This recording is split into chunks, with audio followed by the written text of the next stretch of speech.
biyuda. Ikwento mo naman ang love story niyo nung iyong asawang pumanaw. Paano kayo nagkakilala? Anong sitwasyon? Di ba ganito nangyari? Di ba na? Oo, yan mo siya magkwento. Dire-diretso Alam mo ko na kasi mabilis Kasi baka i-detailed per deep. Paano kayo nagkakilala? Anong sitwasyon?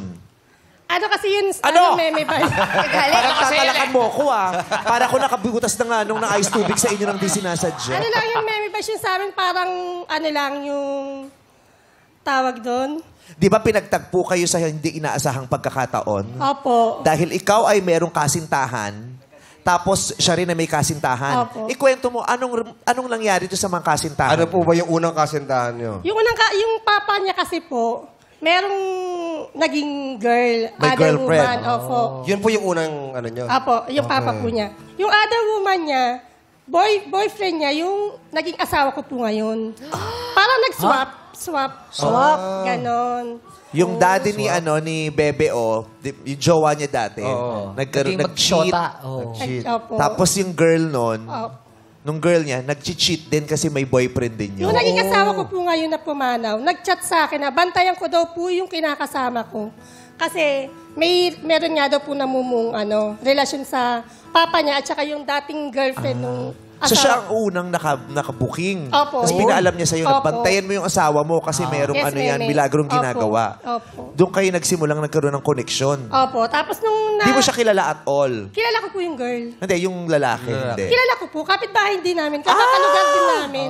Isang lugar lang talaga. Opo, kalugar lang din Grabing iskandalo sa barangay niya kung magkapit-bahay, no? Hindi naman po. Tapos yun nga, Hindi naman po, kaya na-confirm ko ginawa siya. ko yung jowa niya din. Na-confirm ko siya sa text. Doon ko po na-confirm na totoong may relasyon nga yung tatay niya tsaka yung ex nung... Gano'ng kalapit yung mga bahay nila, yung kaluguyo ng asawa mo? Kabilang barangay lang. Kabilang Kabilang ba? Tapos alam nyo kung saan mismo yung nakatira. Opo, alam namin yung Tapos bahay. nakilala nyo yung babae, nakikita Opo. mo. Opo. Hindi nyo sinugod? Anong ginawa mo nung... Ilang taong ka nun?